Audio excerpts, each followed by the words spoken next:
Kasuri special কচু পাতা চিংড়ি রেসিপি তো আগেই শেয়ার করেছি। চলো এই সিজনের ছোট্ট ছোট্ট কচি কচি লাউ পাতা দিয়ে চিংড়ি রেসিপি শেয়ার করা যাক। গাছ থেকে ছোট্ট ছোট্ট কচি কচি লাউ পাতা ছিঁড়ে নিয়েছি। লাউ পাতাগুলোকে 4-5 বার ভালো করে ধুয়ে রোদে শুকিয়ে নিয়েছি। এইবার লাউ পাতাগুলোকে একটু কেটে নিচ্ছি। একদম কুচি কুচি করে লাউ পাতাগুলো কেটেছি। লাউ পাতাতে কিন্তু প্রচণ্ড পরিমাণে ধুলো বালি, তারপর ছোট্ট ছোট্ট পোকা থাকে, তো প্রচুরবার ধোবে তোমরা লাউ পাতা। আর লাউ পাতাটাকে আমি একবার ভাপিয়ে নিলাম। লাউ পাতাটা ডিরেক্টও তোমরা করতে পারো, তাতে অনেকটা পরিমাণে জল বেরিয়ে যায় লাউ পাতা থেকে, তাই একবার ভাপিয়ে নেওয়াই ভালো। তারপর এখানে আমি শিলনোড়াতে সর্ষে পোস্ত দুরকমই সর্ষে নিয়েছি, আর যতটা সর্ষে নিয়েছি তার হাফ পোস্ত, 2টো কাঁচা লঙ্কা দিয়ে ভালো করে বেটে নিয়েছি। এইবার সেই ভাপিয়ে রাখা লাউ পাতাটা, বেশ অনেকগুলো চিংড়ি মাছ আর সর্ষে পোস্ত কাঁচা লঙ্কা বাটা দিয়ে দিলাম একটা বাটিতে। সাথে দিয়েছি নুন, হলুদ, অল্প একটু কাশ্মীরি লঙ্কার গুঁড়ো।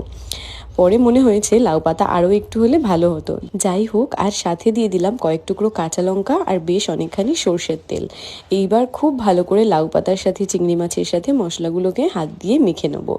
মাখা হয়ে গেলে একটা টিফিন বক্সের মধ্যে পুরো চিংড়ি মাছটা আর লাউ পাতাটা নিয়ে নেবো। নিয়ে উপর থেকে আরও কিছুটা সর্ষের তেল দিয়ে দেবো। সর্ষের তেল ছাড়া কিন্তু এসব ভাপা একদমই হবে না।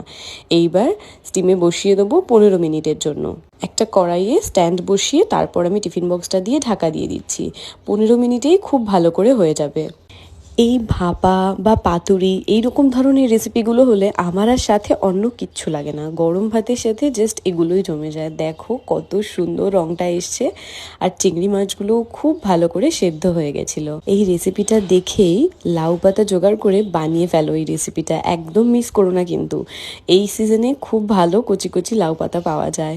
দেখে ইয়াম্মি লাগছে কিনা শুধু একবার বলো। আর আমার মতন চিংড়ি মাছ প্রেমী কারা কারা আছো? চিংড়ি মাছ তো আমার নর্মাল ভেজে দিলেও ভালো লাগে। গরম ভাতের সাথে এই লাউ পাতা চিংড়ি ভাপা হলে আর কিচ্ছু চাই না। রেসিপিটা কেমন লাগলো অবশ্যই কমেন্টে জানিও। বাই।